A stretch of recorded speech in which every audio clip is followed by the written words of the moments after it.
Chapter 15. The Golf Course. By the way, I meant to tell you that on the way here I saw all these blind guys trying to describe an elephant. It was really strange. Some argue that religion is like that. Each religion is like one of the blind men. They all have a piece of the same truth, but not necessarily the whole truth. Interesting. So it doesn't really matter which religion you choose, because they all point to the same truth? That position is called religious pluralism. I like it. But you can't just believe it for that reason, you know. I know. That's the fallacy of wishful thinking, right? Affirmative. So this is the part where you tell me why religious pluralism is ridiculous, right? Negative.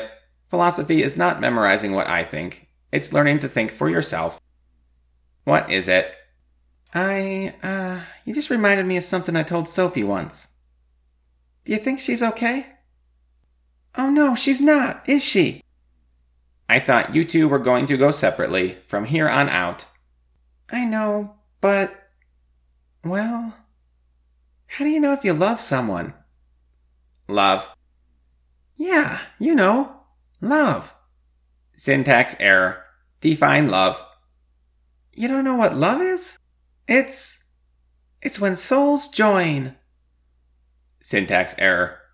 Define soul. Okay, let's just say that it's when two people become one. Love equals a loss of individual autonomy? Kind of. And if you are her, then when you take care of her, you're just being selfish? No. Loving someone is caring about her for her sake. So loving equals liking. No, it's more than that. Loving equals liking a lot? Sort of. Can you love someone after they die? I think so. But then you aren't caring about them for their sake because they don't have a sake anymore. Oh, well, I think when you love someone, you really appreciate certain qualities that they have. So love is fungible? Fungible? Syntax error. Haha. Interchangeable. Many people have similar characteristics. I don't know, Uck. Will you just go check on her for me, please? Why don't you go? She wants me to leave her alone, and I should respect that. Besides, there's something I need to do here yet.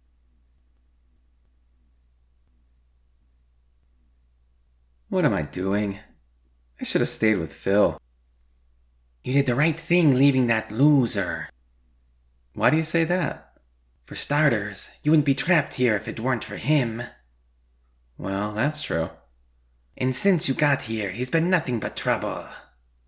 The first place he led you was Blissville. Then there was that run-in with the law. He took you to that stupid party. Do I need to go on? No, I guess not. I just don't know. Look, I took a survey, and almost everyone agrees that you are better off without Phil. Should Sophie get rid of that loser that always follows her around? Absolutely. Really? Maybe you're right. He does kind of suck at life. Philosophy knows it, too. Ever since Phil arrived, there have been twice as many natural disasters. Wow. That pretty much proves...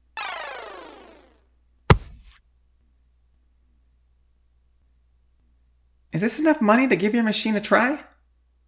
Why would you give it a try when you could spend the rest of your life in it? I'll just settle for a try, okay?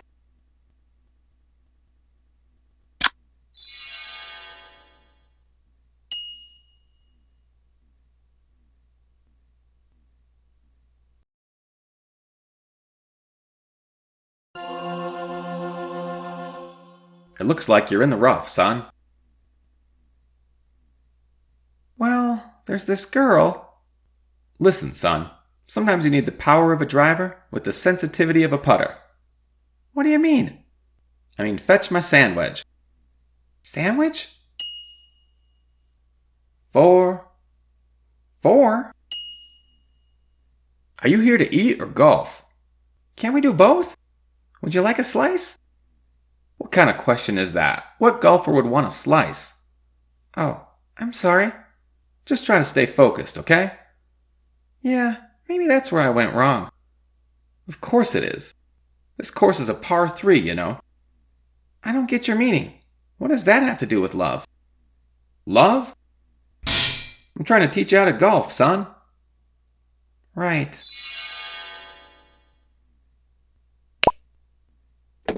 Why did she have to leave? Don't you mean what caused her to leave? Huh? Not too bright, huh? Maybe that's what caused her to leave. What are you getting at?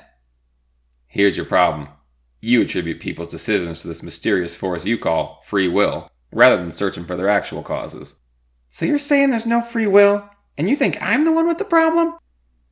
Calm down, will you? This is me freely walking away, so there. Wrong. That's you walking away because of our conversation, because you don't like the direction it's going. Face it, we live in a world of cause and effect. So you're saying people don't actually make choices? Of course people make choices, but how they choose is a product of causes. What causes? Their genetic predisposition and every event they've been exposed to. Can you deny that you'd be extremely different if you hadn't entered philosophy? But I freely chose to be here. Wrong.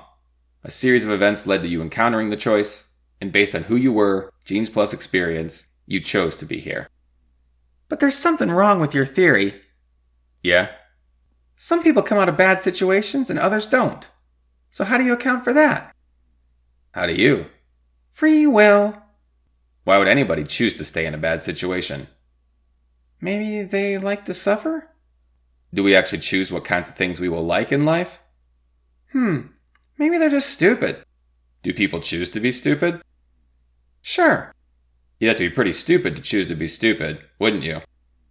Yeah. Oh, wait. Maybe it's because they lack motivation. Do people choose to be lazy? You bet. Who would choose that? A lazy person? You see my point, right? We inherit a certain nature at birth. That nature is developed through our personal experiences, and then it's from that perspective that we make choices. But people can change. Of course they can, and they do, when something causes them to. So if you're right, and the world is nothing but cause and effect, then we should be able to predict the future, right? Assuming we knew every cause at work, yes. I find that pretty hard to believe. Think about these two examples. First, can you predict what your friends will do, better or worse than you can a stranger? Better. Why? Because I know them better. Exactly. And if you knew them even better, you could predict their actions even better. And your second example? Psychology. Why does the discipline work if this isn't a world of cause and effect? Well, it doesn't exactly work perfectly. Of course not, because it deals with generalities. We know that certain psychological conditions or events tend to produce certain effects. But the list of causes at play in any individual's life is nearly infinite, so we can't do it perfectly. I have another problem. So now we can't blame people for their actions? Why is that a problem? You enjoy blaming people? I don't like people who make excuses.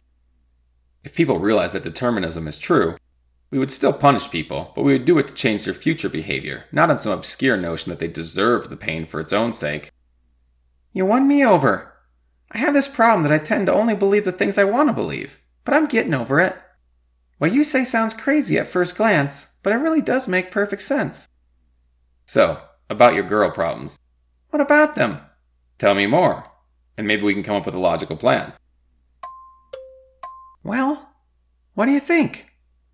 I think it's very likely that you'll get her back if you enter the Colosseum at Tourney. I'm in! So wait, Sophie's dead?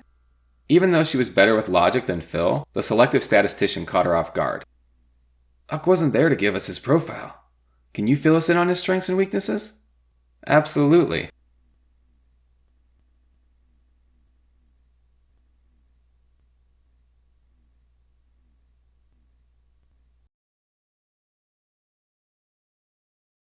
Any other questions? I've been trying to figure out the significance of Arnold Palmer's character. Does he represent balance, like the way lemonade and iced tea work together in harmony? That's pretty good. I don't want to say no, but I'll tip my hand and admit that I included him in the story just for fun. Shall we continue? Lots happening in that chapter, and you might think that you shouldn't talk to a robot about love.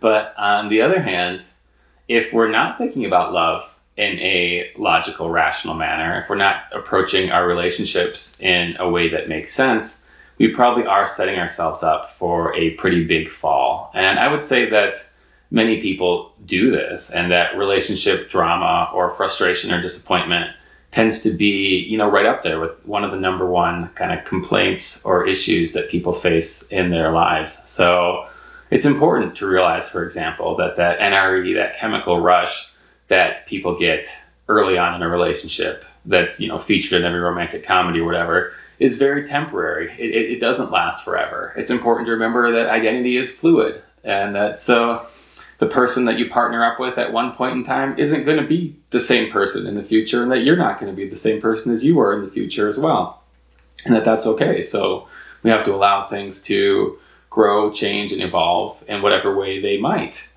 And of course, expecting one person to meet all or most of your needs is completely unrealistic and just leads to a lot of frustration and disappointment as well. If we don't know how to have healthy, open conversations about tough topics, and we don't know how to manage and navigate jealousy, then yeah, there are issues there. So, Uck's confusion in many ways may be somewhat warranted, because people do a lot of really confusing things when it comes to relationships. What else can I say about this chapter? The bit on free will, I think, is fascinating. That one tends to be a mind for a lot of people. So if it is, that's okay. But I invite you to just think about some of the positives that we can take away from this idea of living in a world of cause and effect. If nothing else, it provides so much more room for empathy and understanding when it comes to others. So rather than jumping straight to judgment and being like, oh man, this person sucks because they did this and this, just understanding that there's always a complex story there. That doesn't mean that we have to condone everyone's behaviors. It doesn't mean that we have to put ourselves in situations where toxic people are allowed to harm us. But it does mean that, there is some of that room for empathy and vulnerability and connection as we realize that, everybody's just got their own shit to deal with, and it's led them to where they are now. So hopefully you enjoyed this chapter. We've still got several more to go, so let's jump into the next one.